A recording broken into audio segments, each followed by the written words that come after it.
Hello everyone, welcome to Vision Study Hub. और आज हम लोग डिस्कस करेंगे क्लास 9th के हाफ ईयरली एग्जामिनेशंस के एग्जामिनिया के बारे में कि एग्जामिनेशंस में कैसे कैसे क्वेश्चन आएंगे, सिलेबस क्या है और उन क्वेश्चंस के सॉल्यूशंस को कैसे डन किया जाएगा। जो जो मेथड्स बताए गए हैं, जो भी मेथड्स उन चैप्टर्स के बारे में, तो वो कैसे अप्लाई किए जाएंगे और लास्ट मोमेंट पे ये जो वीडियो है कैसे ये अप्लाई करना है क्वेश्चंस के सॉल्यूशंस को और किस तरह के क्वेश्चंस आएंगे, इन सब के बारे में ही है। तो डिस्कस करते हैं कि क्या है सिलेबस में, कौन से चैप्टर्स हैं।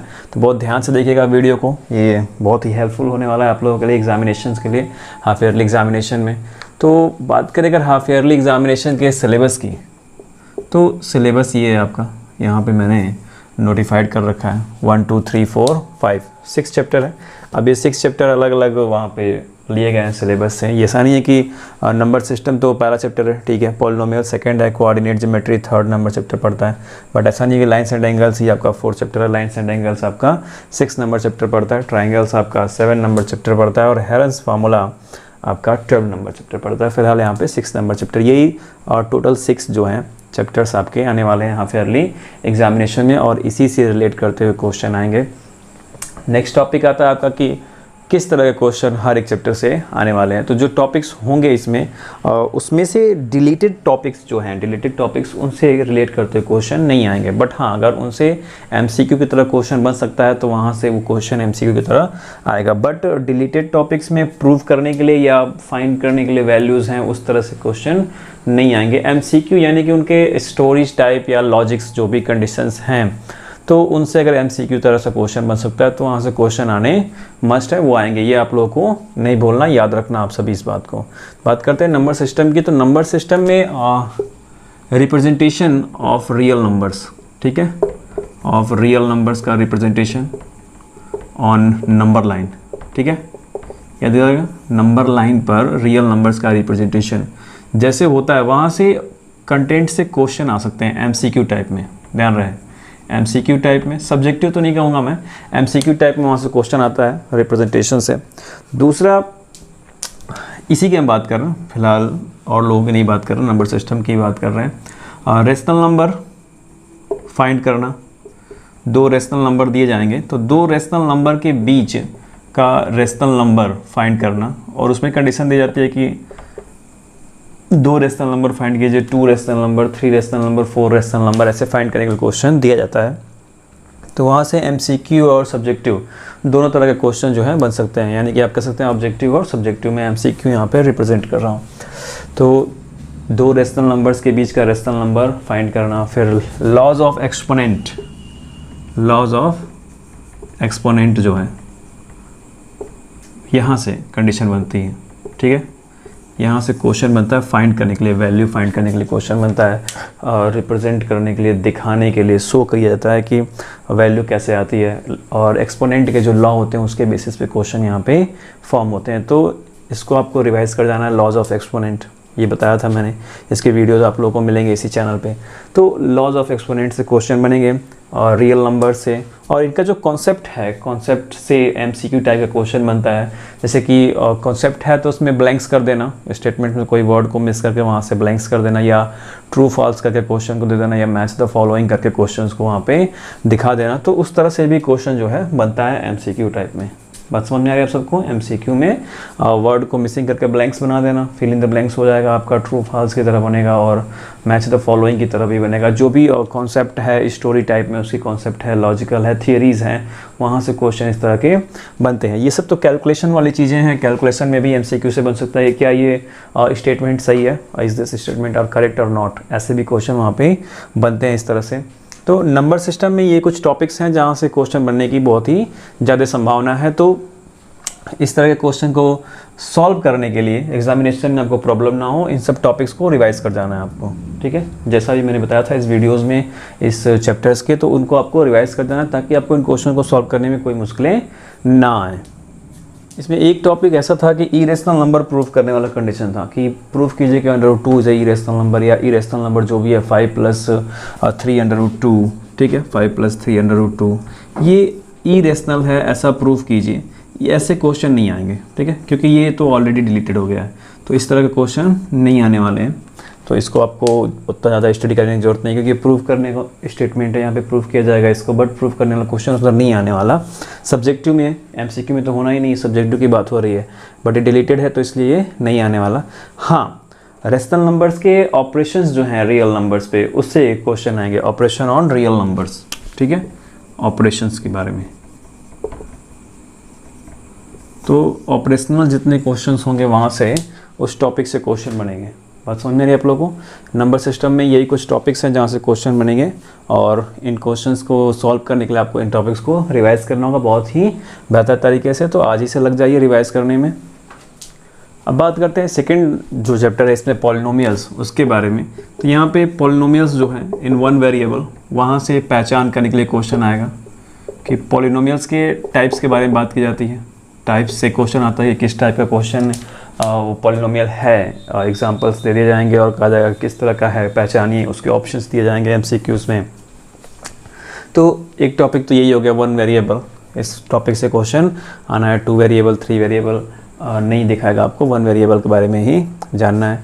तो इसके जो टाइप्स होते हैं वहाँ से क्वेश्चन उठेंगे। फिर इसके बाद zeros of polynomial, zeros of polynomials, यहाँ से क्वेश्चन आएंगे। फिर अलजेब्रिक आइडेंटिटीज़, अलजेब्रिक आइडेंटिटीज़ में एक ही आइडेंटिटीज़ है जिसको इग्नोर करके, और ये कह सकते हैं कि उसको छोड़ करके बाकी सभी आइडेंटिटीज से क्वेश्चन फॉर्मेशन होते हैं सब्जेक्टिव के लिए। सब्जेक्टिव में उसको प्रूव करना हो सकता है या उसके अकॉर्डिंग उसको सॉल्व करना हो सकता है फैक्टराइजेशन करके, ठीक है। फैक्टराइजेशन से याद आया, फैक्टराइजेशन ऑफ पॉलिनोमियल ये टॉपिक है, यहाँ से भी क्वेश्चन आएगा। फैक्टराइजेशन करना पड़ सकता है आपको पॉलिनोमियल्स का। कौन से पॉलिनोमियल्स? मेनली क्वाड्रेटिक पॉलिनोमियल, ठीक है। क्वाड्रेटिक पॉलिनोमियल जो होता है वहाँ से क्वेश्चन आता है, बिकॉज ये क्वाड्रेटिक पॉलिनोमियल ही आगे चल के आपका क्वाड्रेटिक इक्वेशन बनता है, ठीक है। क्वाड्रेटिक इक्वेशन एक न्यू चैप्टर बनता है और उससे क्वेश्चन आपका बनता है, और वहाँ पे हालांकि ये क्लास 10th में मिलेगा, अभी आपको नहीं मिलने वाला क्वाड्रेटिक इक्वेशन। क्वाड्रेटिक पॉलिनोमियल ही आपको यहीं पे फैक्टराइजेशन पढ़ना है, तो यहाँ से फैक्टराइजेशन करके आपको क्वेश्चन सॉल्व करने के लिए मिलेगा। बाद में फिर रिमाइंडर थ्योरम जो है वहाँ से भी जीरोस के वेरिफिकेशन के बारे में क्वेश्चन पूछा जाता है, रिमाइंडर थ्योरम से भी। तो इसे भी आप लोगों को रिवाइज करना होगा। रिमाइंडर थ्योरम बहुत ही इंपॉर्टेंट कॉन्सेप्ट है पॉलिनोमियल्स में, क्योंकि इसके अकॉर्डिंग वेरिफिकेशन किया जाता है कि जीरोस हैं या नहीं हैं, और जीरोस हैं तो फिर उसके बाद उसका रिमाइंडर क्या आने वाला है, तो इसलिए इसको रिमाइंडर थ्योरम कहते हैं। तो ये कुछ टॉपिक्स हैं, कुछ पॉइंट्स हैं जो कि पॉलिनोमियल चैप्टर्स के अकॉर्डिंग यहाँ से क्वेश्चन का फॉर्मेशन हो सकता है, ऑब्जेक्टिव के अकॉर्डिंग भी और सब्जेक्टिव के अकॉर्डिंग भी। तो अगर हम बात करें इनके मार्क्स की, तो पॉलिनोमियल में 10:8 है, 10 जो है ऑब्जेक्टिव का और 8 जो है सब्जेक्टिव का। तो 4 मार्क्स के 2 क्वेश्चन बनेंगे आपके, वहाँ से 8 मार्क्स के हो जाएंगे टोटल। तो 4 मार्क्स के 2 क्वेश्चन यहाँ पे और ये 1 मार्क्स के 10 क्वेश्चन इधर। तो 10:8 है यहाँ पे पॉलिनोमियल्स में, और नंबर सिस्टम में 10:5 है। ऑब्जेक्टिव और सब्जेक्टिव का ये रेशियो है, इसको आपको याद रखना है। हालांकि आप मार्क्स के अकॉर्डिंग ना जा करके आपको इन टॉपिक्स को बहुत ज़्यादा स्टडी करें, रिवाइज कर लें पूरी तरह से। हालांकि अभी आज तक तो इतनी पढ़ाई कर ही रहे थे, तो रिवीजन अगर आपका अभी बेस्ट होगा लास्ट मोमेंट में, तो आपका एग्जामिनेशन भी बहुत ही बेहतर जाएगा और आप उसमें बहुत ही अच्छे मार्क्स स्कोर कर सकते हैं। बात करते हैं अब 3rd number chapter coordinate geometry के बारे में। तो कोऑर्डिनेट ज्योमेट्री में बहुत ज़्यादा टॉपिक नहीं है। एक तो कार्टेशियन प्लेन हो जाएगा, कार्टेशियन प्लेन के बारे में आप सभी जानते हैं। कार्टेशियन प्लेन प्लस के सिंबल की तरह होता है, ये एक्स एक्सिस दिखाया जाता है यहाँ पे, और ये वाई एक्सिस दिखाया जाता है, Y O Y dash, X O X dash. तो इस कार्टेशियन प्लेन में इसकी जो प्रॉपर्टीज़ बताई गई थी कि 4 क्वाड्रेंट्स होते हैं, 1st, 2nd, 3rd और 4th। ये अभी आपका बेसिक है, यहाँ पे इसके अकॉर्डिंग ही आपको आगे और पढ़ते चले जाना है। इसके बाद इसी पर बेस्ड बहुत सारे कॉन्सेप्ट्स आपको मिलेंगे, ट्रिग्नोमेट्री के कॉन्सेप्ट्स मिलेंगे और एंगल्स के कॉन्सेप्ट मिलेंगे। आगे जाएंगे तो कोनिक सेक्शन के क्लास 12th में बहुत सारे कॉन्सेप्ट्स इसी कार्टेशियन प्लेन पर जो है वो बेस्ड हैं, राइट है। कार्टेशियन प्लेन के अकॉर्डिंग क्लास 11 में आर्गन प्लेन पढ़ाया जाता है, तो ये बहुत ही इंपॉर्टेंट टॉपिक है। तो फिलहाल अभी आपको बेसिक क्लास 9th में आपने स्टडी किया है। तो इसमें जो क्वाड्रेंट्स होते हैं और क्वाड्रेंट्स में इनके साइन क्या क्या होते हैं, ठीक है, पॉजिटिव और नेगेटिव, कहाँ कहाँ पे पॉजिटिव होता है, कहाँ कहाँ पे नेगेटिव होता है, एक्स और वाई कोऑर्डिनेट्स में ये राइट कहते हैं। इनके नेम क्या होते हैं, एब्सिस का और ऑर्डिनेट। इसके अकॉर्डिंग आपको क्वेश्चन दे दिया जाएगा, पूछा जाएगा कि उस इक्वेशन में या उस कोऑर्डिनेट्स में एब्सिस का क्या है, और ऑर्डिनेट की वैल्यू क्या है। तो बहुत सारे बच्चे ऑब्सिस्का और ऑर्डिनेट को ध्यान नहीं देते कि ये है क्या, और उसके अकॉर्डिंग वो मार्क्स वहाँ पे रॉन्ग हो जाता है, उनका सही क्वेश्चन सॉल्यूशन नहीं कर पाते हैं। तो इसलिए आपको सिंबल्स को ध्यान देना है कि फर्स्ट क्वाड्रेंट, सेकंड और थर्ड, फोर्थ क्वाड्रेंट में सिंबल क्या होता है, एब्सिस्का और ऑर्डिनेट क्या होता है। तो इन सब कंडीशंस को देखना है। एक्स कोऑर्डिनेट्स, वाई कोऑर्डिनेट्स, आपको अगर लीनियर इक्वेशन 2 वेरिएबल दिया जाता है तो उसमें एक्स और वाई के कोऑर्डिनेट्स क्या क्या होते हैं, ये सारी बातें आपको यहाँ पे स्टडी करनी है। दूसरा जो टॉपिक है plotting a point, plotting a point on Cartesian plane. Cartesian plane में पॉइंट्स को प्लॉट करना था। जैसे कि अगर मैं यहाँ पे पॉइंट्स है, मैं कह दूँ कि ये 3 और 2 है, तो वो यहाँ होगा या यहाँ होगा, जहाँ भी होगा आपको पॉइंट्स को प्लॉट करना है। एक पॉइंट यहाँ दे दिया गया, एक पॉइंट यहाँ दे दिया गया, एक पॉइंट यहाँ दे दो, क्या जाएगा कि इनको आप डॉटेड्स को ज्वाइन कराएं और देखेंगे कैसा फिगर ड्रॉ हो रहा है, कैसा फिगर ड्रॉ हो रहा है। या ऐसा क्वेश्चन होगा कि पॉइंट्स दे जाएंगे और ये कह देगा आपसे कि उसको प्लॉट करके दिखाइए, प्लॉट करके शो कीजिए कि क्या है, कैसा बन रहा है उसका फिगर। तो ये टॉपिक्स जो है बहुत ही इंपॉर्टेंट है और बहुत ज़्यादा टॉपिक नहीं है इस कोऑर्डिनेट ज्योमेट्री में। यही 2 तरह के टॉपिक्स हैं और इनसे ही क्वेश्चन का फॉर्मेशन होने वाला है। और इनका रेशियो होगा 8:4, यानी 8 ऑब्जेक्टिव और 4 सब्जेक्टिव, यानी कि एक क्वेश्चन पर मुश्किल एक ही क्वेश्चन आपको मिलेगा कोऑर्डिनेट ज्योमेट्री में सब्जेक्टिव में। ठीक है, तो ये 2 पॉइंट्स थे, इन 2 पॉइंट्स को आपको रिवाइज करना है बहुत ही अच्छे तरीके से। तो बहुत हार्ड नहीं है और थोड़ा सा रिवीजन करने की ज़रूरत है आप लोगों को। बस 10 मिनट्स, 20 मिनट्स, 30 मिनट्स तक कांस्टेंट होकर के आप इसको रिवाइज कर लेंगे। तो इस तरह के जितने भी एग्जांपल्स बुक में दिए गए हैं एनसीईआरटी में, वो सप्लीमेंट्री बुक्स में और जो एग्जांपल्स दिए गए तो उनको आप देख लेंगे तो ये सब तरह के क्वेश्चन जो हैं आप सॉल्व कर लेंगे बहुत ही ईजिली तरीके से। अब बात करते हैं बहुत ही इंपॉर्टेंट चैप्टर के बारे में, लाइन्स एंड एंगल्स के बारे में।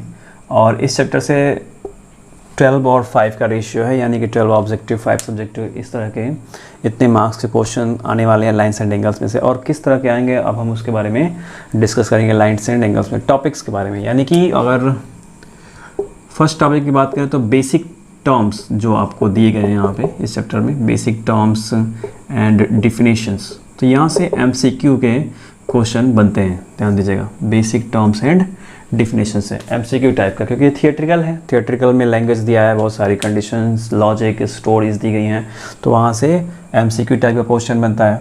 फिर parallel lines and transversal lines, इसके बारे में स्टोरी आती है, यहाँ से क्वेश्चन बनते हैं पैरेलल लाइंस एंड ट्रांसवर्सल। तो इसमें शो करने के लिए कॉन्सेप्ट आता है, तो सब्जेक्टिव यहाँ से आपको मिल सकता है, सब्जेक्टिव भी और ऑब्जेक्टिव भी मिलेगा आपको यहाँ पे पैरेलल लाइंस और ट्रांसवर्सल लाइन में।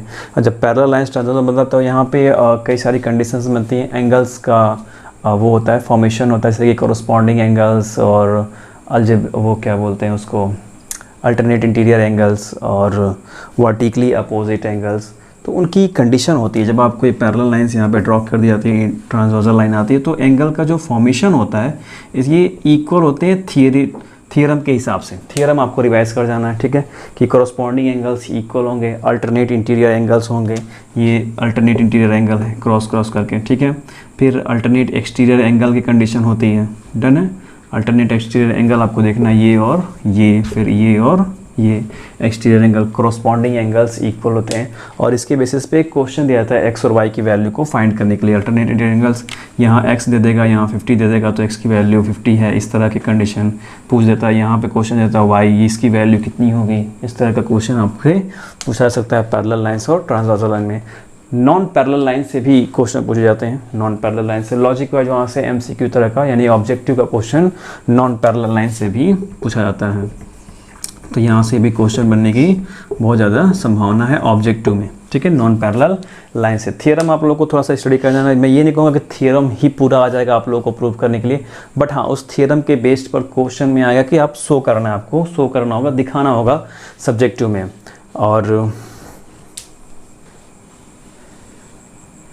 Angle sum property, most important topic, angle sum property के बारे में क्वेश्चन आपसे पूछा जाएगा। एंगल सम प्रॉपर्टी 2 होती हैं, ठीक है, तो उस एंगल सम प्रॉपर्टी को आपको याद रखना है। यानी कि पहला प्रॉपर्टी की अल्टरनेट इंटीरियर एंगल्स का सम 180 होता है, ठीक है।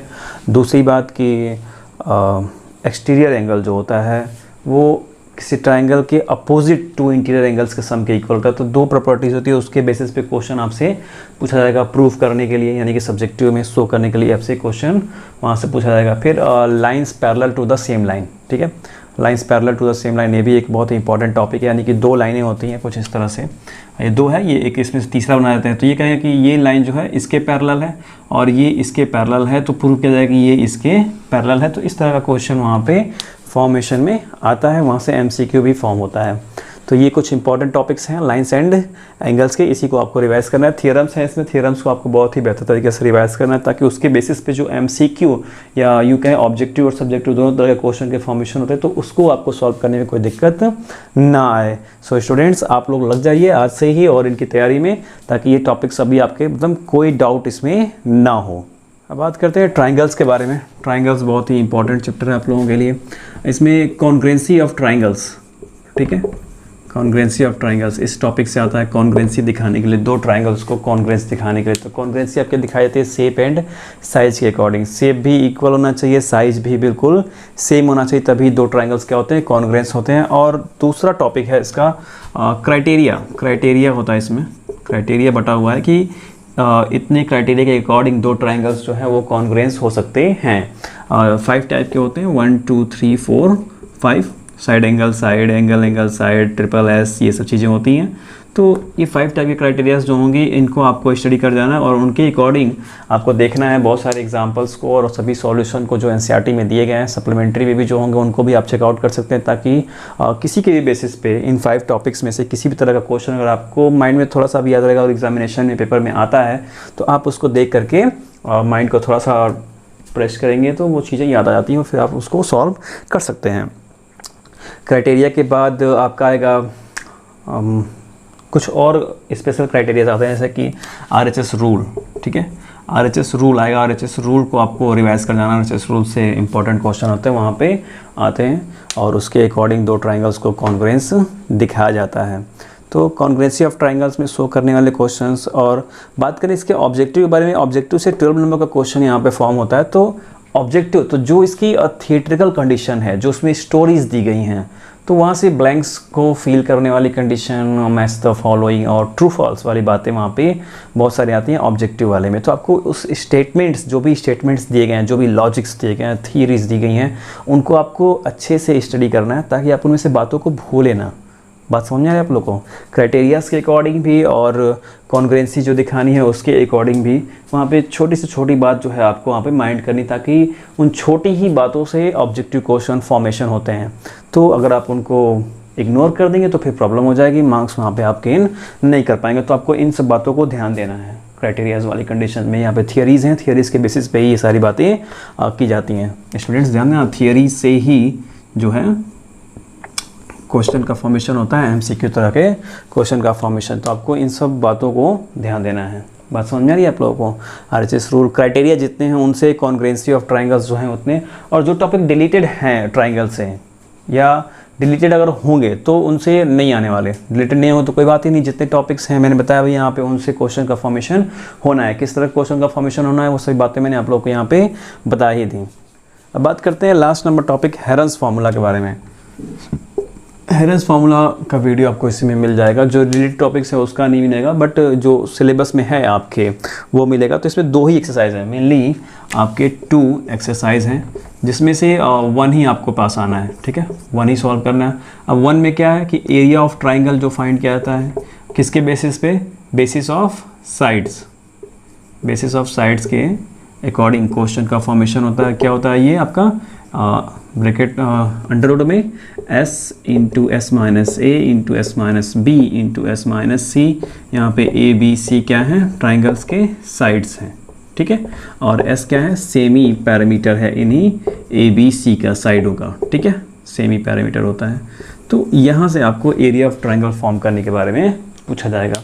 दूसरा एक कंडीशन इसमें आता है कि आपको क्वाड्रिलेटरल दे दिया जाएगा, या क्वाड्रिलेटरल में रेक्टेंगल, स्क्वायर, पैरेललोग्राम, जो कुछ भी दिया जाएगा उसमें डायगोनल बना करके उसको 2 ट्राइंगल्स में स्प्लिट कर लिया जाएगा और आपसे पूछा जाएगा कि इस क्वाड्रिलेटरल का एरिया बताइए, एरिया ऑफ क्वाड्रिलेटरल, ये पूछा जा सकता है। तो अब एरिया ऑफ क्वाड्रिलेटरल फाइंड करना है तो आप ट्राइंगल का ही तो फाइंड कर सकते हैं हेरन्स फार्मूला के बेसिस पे। तो एक बार आप इसका फाइंड कीजिए, फिर एक बार इसका फाइंड कीजिए और दोनों को ऐड कर दीजिए। जब दोनों को ऐड कर देंगे तब आपको एरिया ऑफ क्वाड्रिलेटरल मिल सकता है, ठीक है। तो एक स्पेशल तरह का क्वेश्चन ये आपसे पूछा जा सकता है, बट नॉर्मली आपसे एरिया ऑफ ट्राइंगल के बारे में ही पूछा जाएगा हेरन्स फार्मूला के थ्रू। तो एक ही कॉन्सेप्ट है ये, और इस कॉन्सेप्ट पे एक एक्सरसाइज है और उसी एक्सरसाइज को आपको सॉल्व करना है, उसी को लर्न रखना है और उसी को समझना है, और उसी कॉन्सेप्ट पे आपके क्वेश्चन आने हैं।